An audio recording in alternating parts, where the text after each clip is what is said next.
Benson Boone, what makes his voice great? What makes it tick? All the little nuances. Now, I've heard beautiful things, but I have not seen or heard this performance at the VMAs. And the studio version, the vocals on the song are absolutely incredible. I'm anxious to see how he pulls this off live. Ooh. Like the piano intro. Pretty. For a while there it was rough, but lately I've been doing better. This is keyed down from the studio version, which, hey, some people give people a hard time for keying things down live. I say it's a lot better to key it down where you feel like you can get the energy out of your voice that you want than to try to sing it in the original key and struggle, or worse yet, mime because it's too hard for you to do in the studio key. Then the last 4 cold Decembers I recall. Ooh, oh. And I see my family every month. I found a girl my parents love. She'll come and stay the night, and I think I might have it all.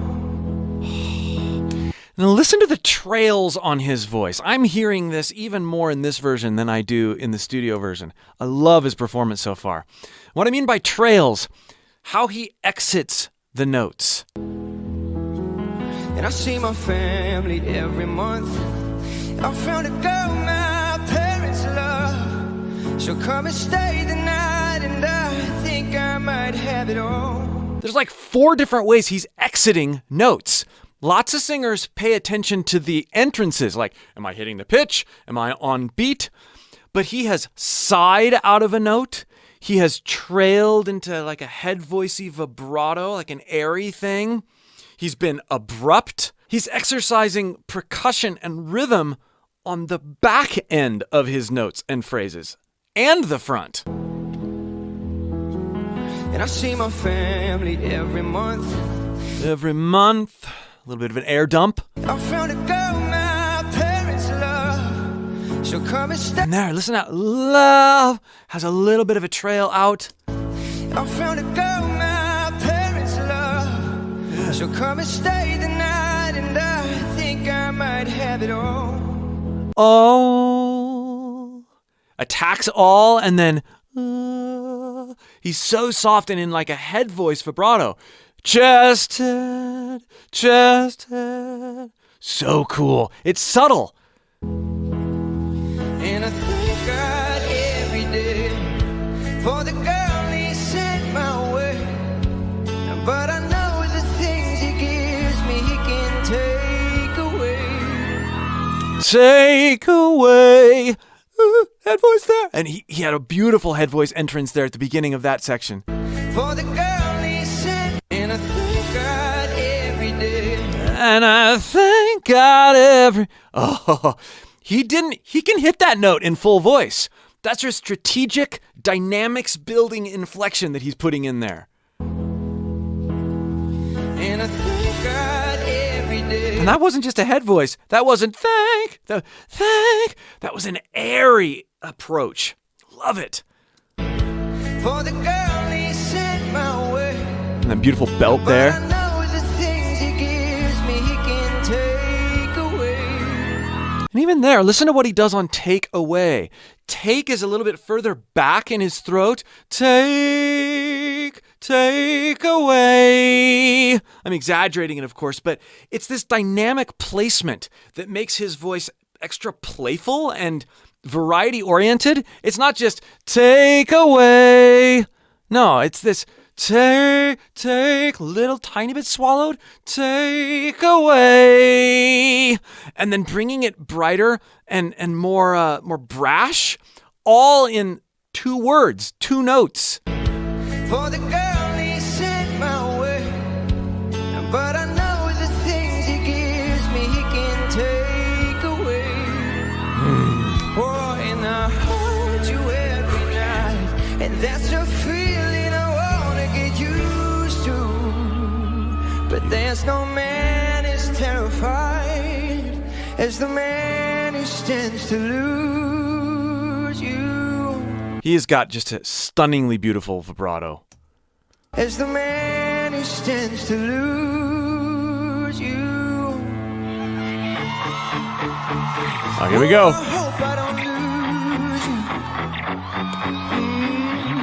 lose you. Bluesy. Please stay. I want you, I need you, oh God.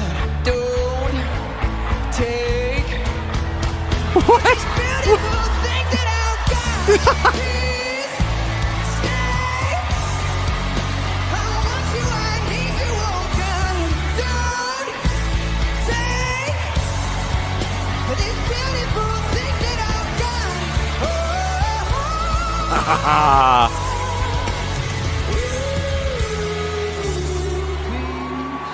All right, let's go back and talk about that transition, the flip. I want you, I need you, oh God. Don't. I love how he leans into his voice. It's almost this like precursor to what we know is coming with his vocal dynamics.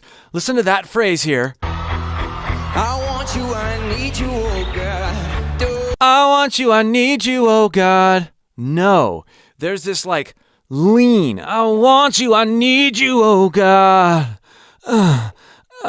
There's this buildup of back pressure and the release afterward that kind of says, just wait for it.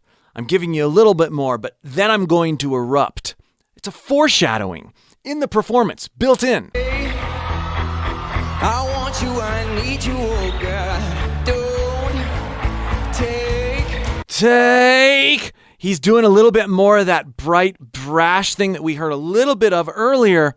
That's also a part of the foreshadowing because he's singing much lower here. It'd be very easy to be, don't take, but no, he's giving you a little bit of this so that it ties in with his energy when he erupts higher. these beautiful things that I've got. And the fact that he can do a flip and then nail that, I don't think he's lip syncing or miming here. I mean, I'm not watching that closely, but it doesn't sound like it either. The quality of the mic, it doesn't sound like there's stuff being traded off. These beautiful things that I've got. Please stay. Let's talk a little bit about that nice, sizzly grit he's got up there. These beautiful things that I've got. Please stay. Just get the notes first. These beautiful things that I've got. Now, for me, even hitting those notes, I have to use a mixed voice, a mixed coordination. If I don't, then I'm stuck right in that awkward area of my vocal break. These, chest, these beautiful, head voice, beautiful things that I've got.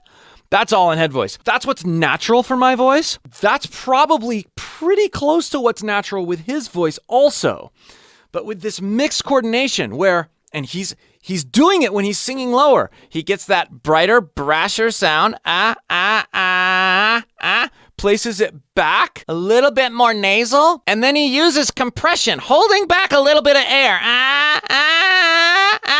as he leans into what would normally be his head voice. Beautiful things. Watch what happens when I do that. Beautiful, beautiful, beautiful things that I've got.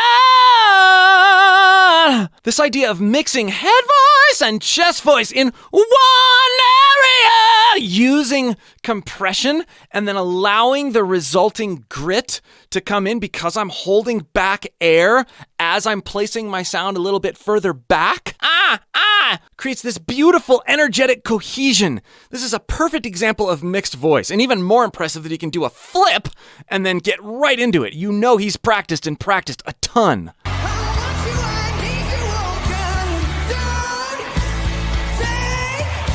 The slides are huge too. He's not quite getting up to that pitch, but he's grounding in a He's grounding in his chest and then allowing himself to compress into those higher notes. And not being afraid that he doesn't quite hit. That's great.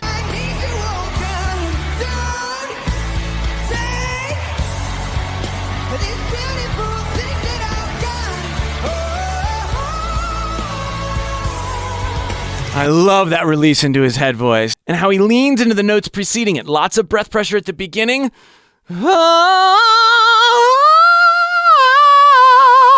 And then lets himself exist up there in that release of pure head voice. Lots of dynamic, lots of varied placements and character. If you'd like to learn how to sing, or sing way more freely than you already do, but you're not quite sure where to start, maybe you've been frustrated because the things that you see and hear your heroes doing seem completely out of reach to you as a vocalist. They're not. You just have to know how to discover and how to practice for what your voice is truly capable of. If you'd like my help doing that, click the link below in the pinned comment or video description and join my free voice course. I'll help you pull things out of your voice you never knew were there.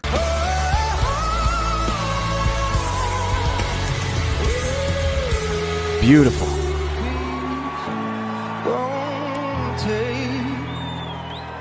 I found my mind, I'm feeling insane. He's very much a different character. There's a bit of crooning. I also like that about his voice that he's doing here too, right? We've got this thinner guy up here, and we've got this sort of suave down here. This is something that you hear Paul McCartney do constantly. He's so playful with his voice. He embodies lots of different characters over a very short amount of time in the music. Benson Boone is doing that very thing. It's been a while, but I'm finding my faith. If everything's good and it's great, why do I sit and wait till it's gone? Oh, I tell you, I know I've got enough. I've got peace and I've got love, but I'm up at night thinking I just might lose it all. Please, Yeah.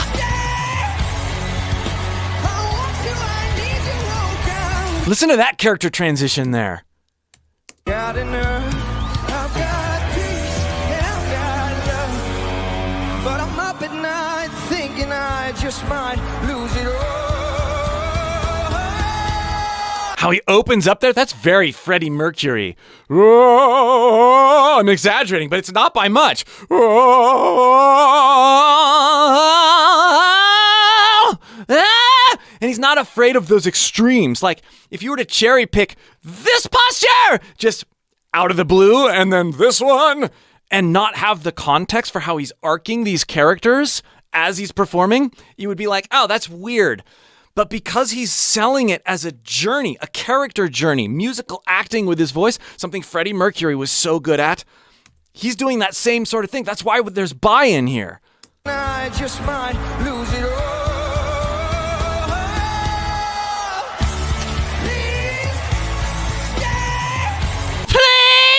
And we have that guy! Yeah! It's not just about it being higher notes. It's a completely different placement, resonance, character. So cool. I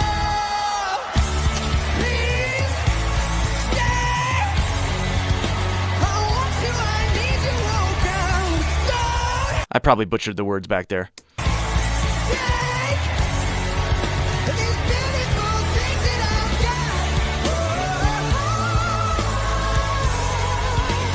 That reminded me of Justin Hawkins there, that wonderful soaring,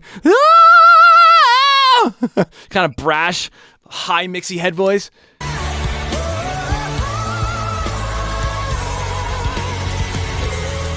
What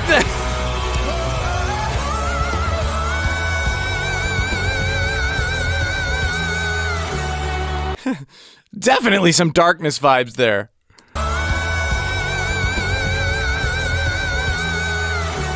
But you hear how well supported that note is, right?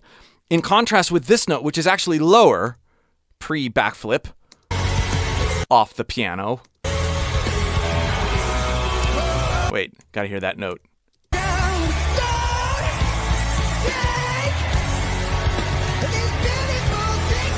Okay.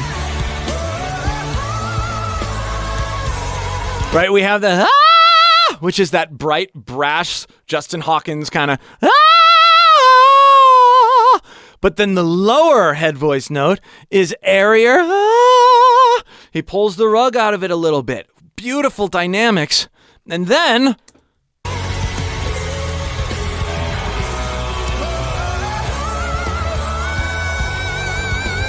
Yeah. Stay. What an incredible performer. I want you, I need you, oh God. I need the VMAs! These beautiful things that are. Thank you. There's that musical acting spirit coming out again. This is not a vocal performance. Need the VMAs! I'm going to be down here and then go all the way up there for a second! It makes perfect sense. You can't do that if you're thinking in like, oh, I hope I can hit these notes.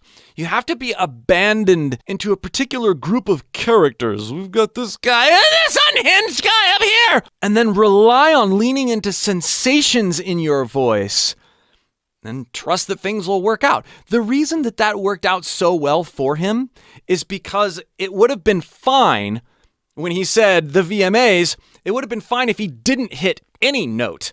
It was so free and abandoned, and he leaned into a particular sensation, particular character with his voice, and just accepted whatever came. It's a mindset thing that helps you do things that you wouldn't ordinarily be able to do as well by being sort of released from the outcome of it. He's very clearly throwing his voice without a care, because it's not really part of the song, but it ended up sounding really awesome. I want you, I need you, oh God. I need the VMAs! Yeah. These beautiful things that are. Thank you. Beautiful. I was prepared for good sounding vocals and even prepared for a great sounding performance, but was not prepared at all for him to be doing backflips off of pianos while giving that performance. Incredible. Looking forward to checking out more of Benson's live performances especially. Thanks for watching my very first vocal analysis of Benson Boone. If you'd like me to check out more of his stuff, let me know in the comments which performance I should check out next. And you might enjoy this breakdown of Teddy Swim's vocals right here. Again, if you would like help discovering what your voice can really do, playfully pulling from your inspirations from vocalists you like, and you'd like to do so in a free, non-judgmental way, click the link below in the video description or the pinned comment and join my free voice course. We'll see you for more.